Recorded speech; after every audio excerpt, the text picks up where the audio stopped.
पापा, ये लड़की कौन है? ये तुम्हारी नई मम्मी। मम्मी मतलब क्या? ये तो हमारी उम्र की लग रही है पापा। मैंने शादी कर ली है। पापा आप पागल हो गए, शादी कर ली इस उम्र में? मम्मी को पता चलेगा तो? अरे बेटा, तेरी मम्मी तो मैके गई हुई है, क्या पता चलेगा उसे? पापा पागल हो गए क्या आप? शादी भी करी तो अपने से आधी उम्र की लड़की के साथ, और ये तो हमारी एज की लग रही है, और माँ को ये बात पता चलेगी तो? अरे ये क्या उम्र लगा रखा है? अरे प्यार उम्र नहीं देखता, क्यों बेबी? बेबी, तुम तो मुझे कह रहे थे कि तुम्हारे बेटे को कोई प्रॉब्लम नहीं होगी, और ये सब क्या है? और एक मिनट, तुमने मुझे कहा था कि तुम्हारी बीवी मर चुकी है, तो ये लोग क्या कह रहे हैं? वो मायके में है। अरे उससे क्या फर्क पड़ता है, मेरे लिए तो वो मर चुकी है। अरे बाकी रही मेरे बेटों की बात, हाँ देखते ही उनको सदमा तो जरूर लगा है, लेकिन सब धीरे धीरे धीरे ठीक हो जाएगा। चलो ठीक है, मुझे कोई दिक्कत नहीं है, पर अपने इन बेटों को समझाओ, बहुत बोल रहे हैं, और अगर इन्हें अभी नहीं दबाया तो बाद में जाकर उड़ेंगे। और वैसे भी कहीं मुझे मम्मी बोलने की बजाय मेरे को तू करके ना बोले। बात करो तुम इनसे। अरे बेबी, इनकी इतनी औकात, अगर जरा भी सी चूक की तो इनको धक्के मार के इस घर से बाहर निकाल दूंगा। पापा ये क्या बातें हो रही है? कुछ नहीं बेटा, मैं तुम्हारी नई मम्मी को बता रहा था कि घर हमारा है। पापा सच बताओ, ये सब मजाक चल रहा है ना? ऐसे कैसे? और आपका नाम? अंकिता। अंकिता, देखो अगर कोई मजाक चल रहा है तो बता दो ना प्लीज, क्योंकि देखो ये बात माँ को पता चलेगी तो बुरा लगेगा, और हमें भी अभी तक यकीन नहीं हो रहा कि ये सब सच हो रहा है। सच बता दो ना प्लीज आप। देखो ये सब कुछ नहीं है, हम कोई मजाक नहीं कर रहे, हम लोगों ने सच में शादी की है, और हम दोनों एक दूसरे से प्यार भी करते हैं। यार आप पागल हो गई हो। चलो पापा को तो क्या ही बोलूं मैं, पापा पे तो शायद भैंसों का भूत सवार है बस। और आप तो हमारी उम्र की हो, आपको तो समझना चाहिए कम से कम, अपनी उम्र तो देख लेती शादी से पहले। और रुको, तुम दोनों कान खोल कर सुन लो, मैं इससे बहुत प्यार करता हूँ, और ये भी मुझसे बहुत प्यार करती है। तुम्हें कोई दिक्कत नहीं होनी चाहिए, समझ गए? बेबी, अब इन लोगों की बात ही सुनते रहेंगे क्या हम? तुम मुझे अंदर कब लेके जाओगे? रुको, प्रिंस नौकर कहाँ? हाँ नौकर ये अंदर काम कर रहा है। हम बेडरूम में जा रहे हैं, जूस भिजवा देना। आओ बेबी। दिख रहा पापा को कुछ ज्यादा ही आगे बढ़ चुके हैं। भाई मेरे को तो मम्मी का सोचकर बुरा लग रहा है, अगर मम्मी को इन सब चीज़ों के बारे में पता चलेगा उनके ऊपर क्या बीतेगी। और ये पापा को एकदम से क्या शादी का भूत चढ़ गया? कुछ दिन पहले तो ऐसे नहीं थे, एकदम क्या हो गया अभी नहीं कि ये शादी करके एकदम इस लड़की को दिया इस घर में। मुझे ना कोई और गड़बड़ लग रही है, हो सकता है वो लड़की मजबूर हो या कुछ और बात हो। मजबूर? तुझे शक्ल से लग रही थी वो मजबूर है। अबे देखा नहीं तूने कितनी खुश लग रही है? मैं ना इन जैसी लड़कियों को अच्छे से जानता हूँ, इसने देखा होगा कि हमारे पापा के पास खूब पैसा है, प्रॉपर्टी है। आजकल की लड़कियां ना ये इन सब चीज़ों के लिए शादी करती है। और भाई एक बात बता, अगर वो लड़की इतनी भोली होती तो अपने से इतनी उम्र के लड़के के साथ थोड़ी ना शादी करती। अबे हमारे पापा की उम्र देखी है तूने, और उसकी उम्र देख, दोनों में कहीं से लगता है कि वो शादी करने लायक है। भाई मैं पक्का कह रहा हूँ, उसने ना पैसों के चक्कर में आके शादी करी है हमारे पापा से। हाँ यार सही कह रहा है तू। मनोज भैया। जी भैया। पापा जूस का कह रहे थे, 2 गिलास जूस भिजवा देना उनके कमरे में। ठीक है भैया, दे के आता हूँ। बुढ़े, क्या ड्रामा है ये सब? मैंने तुझसे शादी की थी, उससे पहले मैंने पूछा था ना कि तेरे घर में तो कोई प्रॉब्लम नहीं होगी। तूने मुझे क्या कहा था कि नहीं, मेरे बेटों को तो कोई प्रॉब्लम नहीं होगी, और ना मेरी बीवी की टेंशन होगी, क्योंकि वो तो मरी हुई है ना। और अब ये सब क्या हो रहा है? अरे ये लोग कितना सुना रहे हैं मुझे। ये सब सुनने के लिए मैंने तुझसे शादी नहीं की थी, मैंने तुझसे शादी की थी क्योंकि मैं तुझसे प्यार करती हूँ। पर अगर मेरी इतनी बेइज्जती होगी ना तो मुझे नहीं रहना तेरे साथ, मैं अभी के अभी अपने घर चली जाऊंगी। अरे बेबी, भड़क क्यों रही हो? अगर तू मेरी जगह होती ना फिर सोचती। अब मेरे बच्चे हैं, ये है थोड़ा सा गुस्सा है उनमें, लेकिन धीरे धीरे सब ठीक हो जाएगा। अरे क्या खाक ठीक हो जाएगा? तूने अपने बेटों का रिएक्शन नहीं देखा? वो लोग कैसे चिल्ला रहे थे यार। और मेरी मजबूरी थी, इसलिए मुझे तुझसे शादी करनी पड़ी। अरे मेरे पापा नहीं है घर में, मेरी बस माँ है, और वो भी बीमार रहती है, हॉस्पिटलाइज रहती है। उसके इलाज के लिए मुझे पैसे चाहिए होते थे, मैं तुमसे पैसे मांगती थी एक मदद के लिए। 3-4 बार तुमसे पैसे के मांगे? तुमने तो मुझसे कहा कि मुझसे शादी कर लो, तुम्हारी माँ के इलाज में जो भी पैसे लगेंगे मैं दूंगा, तुम्हारे घर के लिए जो भी पैसे लगेंगे वो मैं दूंगा। मैंने भी यही सोचा कि मेरी भी अभी कहीं जॉब लग नहीं रही है और हमें पैसों की बहुत ज़रूरत है। मुझे भी लगा मेरे पास इतने पैसे तो है नहीं कि मैं लाखों रुपए अपने माँ के इलाज में लगा पाऊँ। और डॉक्टर भी दिन पे दिन बीमारियां बता रहे थे माँ की और कह रहे थे कि अगर उनका इलाज नहीं हुआ तो उन्हें कुछ भी हो सकता है। मैं डर गई थी। मेरे पास एक सिर्फ यही रास्ता बचा था कि मैं तुझसे शादी कर लूं और तू मेरे घर के सारे खर्चे संभाल लेगा। पर ये क्या सुन रही हूँ मैं इस सब के लिए तो शादी करके नहीं आई ना यहाँ। अरे ये लोग मेरी कितनी बेइज्जती कर रहे थे। देखो हमारी शादी से पहले एक बात हुई थी कि इस शादी के बारे में किसी को बाहर नहीं पता चलेगा, क्योंकि अगर बाहर मेरे किसी पड़ोसी को भी पता चल गया ना तो वो लोग बातें बनाएंगे कि देखो इस लड़की का बाप तो है नहीं और ये कैसे काम कर रही है। अब उन्हें क्या पता मेरी मजबूरी के बारे में।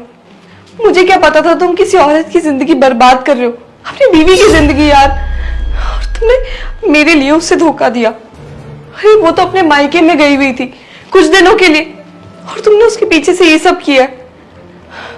अगर तुमने मुझे ये सब बताया होता ना मैं कभी इस शादी के लिए हाँ नहीं करती।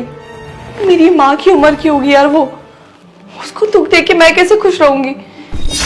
देखो मैं बस यहाँ हूं तो सिर्फ अपनी माँ के लिए, क्योंकि मुझे उनका इलाज कराना है और जो आज हुआ है दोबारा नहीं होना चाहिए। देखो जो आज हुआ है वो दोबारा नहीं होना चाहिए और मैं इस शादी को शादी नहीं मानती। तुम मानते होगे पर मेरे लिए सिर्फ एक सौदा है मेरी माँ की तबीयत का। एक बात बताऊं तुम्हें, जब तुम मेरे ऑफिस में काम करती थी तो क्या कहती थी? अंकल जी मुझे पैसे चाहिए। काम क्या था तुम्हारा? झाड़ू पोछा करना। और आज मैंने तुझे इस घर की रानी बना दिया है तो सारी बातें मुझे सुना रही हो कि मेरी मजबूरी ये मेरे। अगर मैंने तुझे पैसे ना दिए होते ना तेरी माँ तो मर ही जाती और तू उसी ऑफिस में झाड़ू पोछा कर रही होती, समझी? हाँ, एक कहावत याद आ गई मुझे। किसी ने कहा है कि कुत्ते को घी हजम नहीं होता, वो तुझ पर लागू हो रही है। समझ गई तू? ये तेरा कसूर भी नहीं है। तूने पहली बार ये चकाचौंध, ये घर, ये दौलत, पैसा देखा है ना? अरे कहाँ झुग्गी में रहने वाली इतनी शोहरत देखकर तुम्हारी आंखें चकाचौंध हो गई होंगी, इसलिए तुम ये सारी बातें कर रही हो। अगर एक बात और सुन लो, अगर तुमने थोड़ा सा मुझे बोला ना, जितना भी पैसा मैंने दिया है तुझे सब वापस ले लूंगा, समझी तुम? हाँ, जहां तक मुझे याद आ रहा है तुम्हारी माँ के इलाज के लिए मैंने 7-8 लाख तो तुम्हें दे चुका हूं।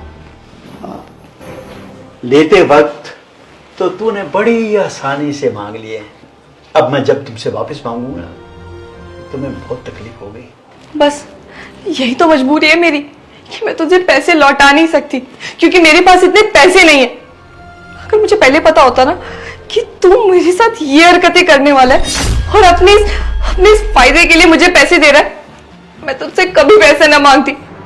अरे मैं कहीं और से पैसे ले लेती या कुछ काम कर लेती, भीख मांग लेती, तो तुझसे ना लेती। चुप। अंकल जी किसे बोल रही हो? हस्बैंड हूं मैं तुम्हारा, समझ गई? आज के बाद तुम इसी घर में रहोगी और तुझे तो मैं रानी बनाकर रखूंगा। हाँ, अगर इतना ही ख्याल रखने वाला होता ना तो अपनी बीवी का ख्याल रखता, उसे ऐसे कई बार छोड़ ना देता। अरे तुमने तो अपनी बीवी तक की कदर नहीं की। वो बेचारी बस मायके अपने माँ बाप से मिलने गई होंगी और उससे तूने छोड़ दिया, धोखा दे दिया। मेरा तो छोड़, मुझे सबसे ज्यादा दुख ना तेरी बीवी का हो रहा है। वो बेचारी जब मायके से वापस आएगी और मुझे देखेगी तो उसे कैसा लगेगा? उसे तो झटका ही लगेगा सीधा। ये उसका पति जिसके साथ उसने इतने साल बिताए हैं, 2 इतने बड़े बेटे हैं और उसने ये सब किया। तुम्हें तो शर्म आनी चाहिए इतनी गंदी हरकत करते हुए। और तुमने जानबूझकर मुझे ये चीजें नहीं बताई ना ताकि मैं मना ना कर दूं, क्योंकि तुम भी जानते हो अंदर से कि तुमने बहुत गलत चीज की है। तुम एक बात भूल रहे हो, कर्मा। अगर गलत कर्म करोगे ना तो फल भी गलत ही मिलेगा। क्या कह रही थी कि मेरी बीवी यहां आएगी तो क्या होगा? मैं तेरे लिए एक अच्छा सा फ्लैट ले दूंगा। तू वहां रहेगी, मेरी बीवी यहां। एक दिन मैं तुम्हारे पास, एक दिन यहां। सिंपल। एक प्लान आया मेरे दिमाग में। जिस रात को मैं तेरे पास आऊंगा ना, उससे पहले मैं अपनी बीवी से कह दूंगा कि मैं ऑफिस टूर पर बाहर जा रहा हूं, अर्जेंट मीटिंग है। पर ये सब तो गलत है ना। अरे बेबी, उसकी टेंशन छोड़ो। क्या तुम्हें और पैसे नहीं चाहिए अपनी माँ के इलाज के लिए? बोलो।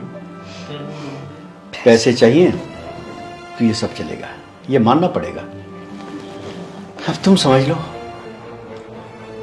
अगर पैसा नहीं होगा तुम्हारी माँ की जान, अब समझ सकती हो तुम जो कहोगे मैं करने के लिए तैयार हूं, पर मेरी माँ का इलाज जरूर होना चाहिए। मेरे बेटे कुछ भी कहें, ज्यादा सवाल जवाब मत करना। पापा, मैं ये पूछ रहा हूँ कि ड्रामा कब तक चलेगा आपका? बेटा, कैसा ड्रामा? पापा, अभी माँ का फोन आया था, पूछ रही थी आपके बारे में। मैंने अब तक बताया नहीं कि आपकी शादी हो गई है, लेकिन अगर ये बात उनको बताऊंगा ना तो जीते जी मर जाएगी यार। क्यों कर रहे हो सब? क्या मिल रहा है आपको? बेटा एक बात सुनो, मैं इसके लिए अलग से फ्लैट ले दूंगा और तुम्हारी माँ यहीं रहेगी। क्या बात है, इसके लिए अलग से फ्लैट ले लिया? बहुत बढ़िया। और जब इसकी कॉलेज की फीस भरनी थी तब आपके पास पैसे नहीं थे, तब कह रहे थे कि हाँ इस बार बिजनेस में घाटा हो गया, पैसे नहीं है। हमारी बारी में पैसे खत्म है और यहाँ अय्याशी करनी है आपको। मेरे बेटे हो तुम, बेटे बन के रहो, बाप बनने की कोशिश मत करना। आप समझाते क्यों नहीं हो इन दोनों को? अरे ये लोग फालतू बकवास करी जा रहे हो, आप सुनी जा रहे हो। बोलो, तुम भी तो बोलो। अरे बोलती क्यों नहीं? ये भी तुम्हारे बेटे हैं, शादी की है, रिश्ते में अब ये तुम्हारे बेटे बने। देखो अब तुम दोनों का ना बहुत हो गया। अरे मैंने तुम्हारे पापा से ना शादी करी है, इसका मतलब है रिश्ते में मैं तुम्हारी माँ लगती हूँ और तुम अपनी माँ से ऐसे बात नहीं कर सकते। देखो मैडम, पहली बात तो कोर्ट के हिसाब से ना आपकी शादी हो नहीं सकती जब तक पापा का मम्मी से तलाक नहीं हो गया, और ऐसा हुआ नहीं है। सिर्फ मांग में सिंदूर डालने से ना कोई शादीशुदा नहीं हो जाता, बहुत सारी चीजें होती हैं, समझी? और पापा, आज शाम तक का टाइम दे रहा हूँ। कितना टाइम हुआ है? 3 बजे। 6 बजे तक मैं इसी कमरे में आऊंगा और ये मुझे यहाँ दिखने नहीं चाहिए, समझे? और अगर तब भी मुझे इस कमरे में मिली ना तो देख लेना, उसके बाद क्या होगा मैं भी नहीं जानता। चल पुनीत, चलते हैं। और हाँ एक बात, इतना मत भूलो कि आप परिवार के साथ रहते हो, अकेले नहीं। अकेले रहना होगा, जो मर्जी करना, हमारी आंखों के सामने ये सब नहीं होने दूंगा मैं। और मैं मेरी माँ से बहुत प्यार करता हूँ और आपसे भी। और प्लीज, मैं नहीं चाहता कि मैं अपने बाप को खो दूं या आप अपना बेटा खो दो, इसीलिए चल पुनीत, चलते हैं। इतना कुछ सुनाकर चला गया और इस बुढ़े से कुछ बोला भी नहीं गया। अरे इस घर में तो कोई मेरी इज्जत ही नहीं करता है। करेंगे, सब इज्जत करेंगे, और थोड़े दिन के बाद है, मैं तुम्हारे साथ हूं। टेंशन मत लो। नौकर कहां मर गया? अभी तक जूस नहीं लाया? भाई ये लोग कुछ ज्यादा ही आगे नहीं बढ़ गए। अगर हमने ये बात माँ को नहीं बताई तो वो तो यही सोचेगी ना कि बाप के साथ साथ हम भी उन्हें धोखा दे रहे हैं। भाई ये बात माँ को बतानी पड़ेगी। नहीं यार, अगर माँ को ये सब बताया तो दिक्कत हो जाएगी, हमारा घर टूटेगा उससे। भाई आप कौन सा सही चल रहा है, देख नहीं रहा तू ये सब? तू चाहता है कि ये सब देखने के बाद भी हम ये बात माँ को ना बताएं? भाई घर तो वैसे भी टूट ही रहा है ना। पापा को टाइम दिया ना 6 बजे तक का, अगर इस लड़की को घर से बाहर नहीं निकाला ना तो फिर मैं बात करता हूँ पापा से। भाई देख, मैं तेरे को अभी भी बोल रहा हूँ, 6 बजे तक ना कुछ नहीं होने वाला। तुझे नहीं देख के लगता है कि ये 6 बजे इसे घर से बाहर निकालेंगे? नहीं निकालने वाले। मैं तुझे बता रहा हूँ, हम माँ को जाके ना ये सारी बात बता देते हैं, क्या पता उन्हें बताने के बाद कुछ सही हो जाए। बोलना भाई। अबे चुप कर, पापा को बोल दिया ना मैंने 6 बजे तक का। अगर वो फिर भी इसे घर से बाहर नहीं निकालते हैं तो मैं बात कर लूंगा, लेकिन अभी अगर माँ को बताएगा तो माँ को बहुत बुरा लगे यार, क्यों बात को बिगाड़ना, खत्म कर देते हैं ना ये बात को। देख ले 6 बजे तक का टाइम दिया है ना, देखते हैं पापा क्या करते हैं क्या नहीं। भाई देख 6 बजे तक है ना कुछ नहीं होने वाला, मैं तेरे को बता रहा हूँ। ये लड़की ना मेरे को बहुत तेज लग रही है, ये पक्का ना हमारे बाप के साथ प्रॉपर्टी के चक्कर में है और कुछ नहीं है। वरना तू खुद देखना, इतनी यंग लड़की इतनी बड़े उम्र के आदमी के साथ शादी क्यों करेगी? खाली प्रॉपर्टी के लिए कर सकती है और कुछ नहीं है, मैं तेरे को बोल रहा हूँ। नोट! इतनी देर लगती है जूस लाने में? लीजिए साहब। लीजिए साहब, रखो यहाँ। सॉरी साहब, वो ना मैं किचन में काम कर रहा था तो जूस का इसलिए ध्यान नहीं रहा। लेकिन साहब आपने अच्छा नहीं करा इनके साथ शादी करके, बड़ी मालकिन को पता चलेगा तो उनके दिल पे क्या बीतेगी। क्या है तू? इस घर का क्या है तू? नौकर? तू मुझे सिखाएगा क्या है तू इस घर का? क्या है तू इस घर का? नौकर! और नौकर बन के रहे, अपने औकात में रहे। ये ठीक नहीं हुआ, वो ठीक नहीं हुआ, चुप निकल जा यहां से। मुझे बताएगा ये ठीक है ये ठीक नहीं है। देखा कैसे नौकर को थप्पड़ मारा पापा ने, घमंड ज्यादा ही आ गया पैसे का। जिसको देखो ज्ञान बांट रहा है, उधर मेरे बच्चे बेबी इस घर का नौकर मुझे समझा रहा है मैंने इतना सब कुछ किस लिए कमाया है? अपनी ऐशो आराम, अपनी याशी के लिए कमाया है ना। इनके उपदेश या ज्ञान सुनने के लिए नहीं कमाया। जो भी आता है ज्ञान देकर चला जाता है, उपदेश देकर चला जाता है, बच्चे और घर के नौकर भी।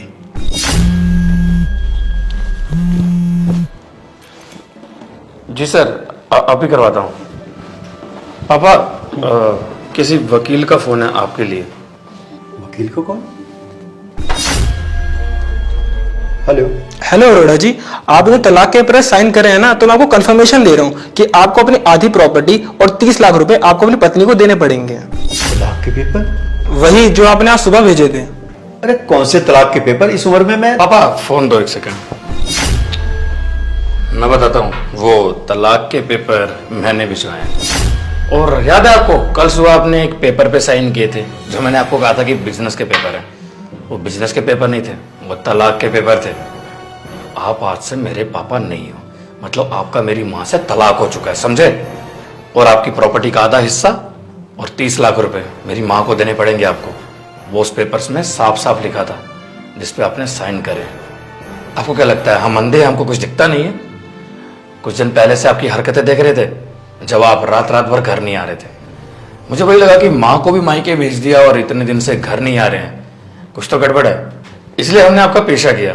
और फिर पता चलता कि आपकी एक गर्लफ्रेंड है जो आपके ऑफिस में झाड़ू पोछे का काम करती थी। फिर हमें अजीब लगा कि नहीं यार, हमारे पापा तो ऐसे नहीं, ऐसे कैसे हो सकता है? फिर हमने इससे पूछा, फिर इसने बताया कि किस तरीके से आपने इसकी मदद की थी और उस मदद के बदले आप क्या मांग रहे हो। बहुत बुरा लगा था सुनकर। फिर इसने कहा कि 1-2 दिन में शादी होने वाली है आपसे। मैंने बोला चलो कोई बात नहीं। मैं चाहता तो आप पे कोर्ट केस भी कर सकता था, क्योंकि मेरी माँ से बिना तलाक लिए आप दूसरी शादी करने जा रहे थे। लेकिन मैंने ऐसा नहीं किया, क्योंकि आपको सबक सिखाना बहुत ज़रूरी था। इस उम्र में ऐसी हरकतें करते हो शर्म नहीं आई? एक बार भी हमारे बारे में नहीं सोचा, मेरी माँ के बारे में नहीं सोचा। उस बेचारी ने कितना कुछ किया आपके लिए। और अब तो आपका बिजनेस है, पैसा है, सब कुछ है। लेकिन जब आप कुछ नहीं थे तब मेरी माँ ने आपका साथ दिया था। लव मैरिज करी थी ना मेरी माँ से आपने, तब याद है 2 वक्त के खाने के लिए पैसे नहीं होते थे। मेरी माँ काम करती थी, झाड़ू पोछा भी लगाया उसने, और आप घर में बैठकर खाते थे। और आप आज उसी औरत को धोखा दे रहे हो, वो भी इस बुढ़ापे में आके। यार आज इतना पैसा है, सब कुछ है, परिवार है, घर है। आज तो खुशी की जिंदगी होनी चाहिए, हंस खेल कर रहना चाहिए। लेकिन नहीं, आपको तो पता नहीं क्या ही करना है। और ये बेचारी लड़की मजबूर है तो इसका फायदा उठाते हो। इसने बेचारी ने मजबूरी में आकर शादी की है। उस दिन बहुत रोई थी मेरे सामने कि प्लीज बचा लो अपने बाप से। और फिर हम दोनों गए थे हॉस्पिटल इसकी माँ से मिलने। और इसकी माँ को क्या लगता है पता है? कि कोई भला इंसान हमारी मदद कर रहा है, उसके इलाज के लिए पैसे दे रहा है। लेकिन उसको क्या पता कि वो भला इंसान क्या करना चाहता है उसकी बेटी के साथ। जी पापा, बहुत बुरा लग रहा है कसम से। मैं चाहता तो बहुत एक्शन ले सकता था आपके खिलाफ, पुलिस में कंप्लेन कर सकता था। लेकिन मैंने ऐसा नहीं किया, क्योंकि बचपन से परवरिश करी थी आपने हमारी, बहुत पैसा लगाया उसके लिए। ठीक है, आपकी जिंदगी आपको मुबारक, लेकिन मैं इस लड़की के साथ और मेरी माँ के साथ गलत नहीं होने दूंगा। इसीलिए मैंने आपका तलाक करवा दिया मेरी माँ से। आधी प्रॉपर्टी मैंने इसलिए माँ के नाम करवाई है क्योंकि वो डिजर्व करती है। आपको बनाने के पीछे उसका हाथ था, आपका नहीं। और जब आपको जॉब की जरूरत थी ना, तब उसने लोगों के आगे गिड़गिड़ा के हाथ जोड़कर आपके लिए जॉब मांगी थी। वो दिन तो आप भूल गए, क्योंकि आज तो आपकी ऐशो आराम की जिंदगी है ना पापा। आपके दोनों बेटे आपके लिए आज से मर गए। ऐसा ऐसा मत बोलो बेटा, माफ कर दो बेटा मुझे। नहीं पापा, माफी अभी मत मांगिए, बहुत हो गया। ये नौटंकी मत कीजिए प्लीज, और हमको माफ कीजिए। हम माँ के साथ रह लेंगे, खुश रहेंगे। वो हमसे सच में प्यार करती है, आपकी तरह दिखावा नहीं करती। और आप चिंता मत करो अंकिता, हम हैं आपके साथ। और आपकी माँ के इलाज के लिए पैसे चाहिए ना, मैं इतना तो कमाता हूँ कि हाँ उनकी हेल्प कर सकता हूँ। आजकल इंसानियत मर गई है, लोगों को बस अपने मतलब से फर्क पड़ता है, दूसरे की जिंदगी से नहीं। दोस्तों यार, शेयर का बटन वीडियो को जल्द से शेयर कर दो और प्यारा से कमेंट करके बताओ आपको वीडियो कैसी लगी। और कोई भी अच्छी स्टोरी, अच्छा आइडिया आ रहा होगा तो कमेंट में जरूर लिखना, क्योंकि ये स्टोरी मैंने आपके कमेंट देख के बनाई है, जो आपने पिछली वीडियो में अच्छे अच्छे कमेंट किए थे। कोई भी स्टोरी आ रही है तो कमेंट में लिख डालो अभी। और प्लीज हमारे पेज को फॉलो कर दो यार, फॉलो नहीं करते प्लीज फॉलो करो। और अब भी इस वीडियो को शेयर करो, जल्द से शेयर बटन पर क्लिक करो, शेयर करो, कर दो, अभी क्लिक करो। Love you all.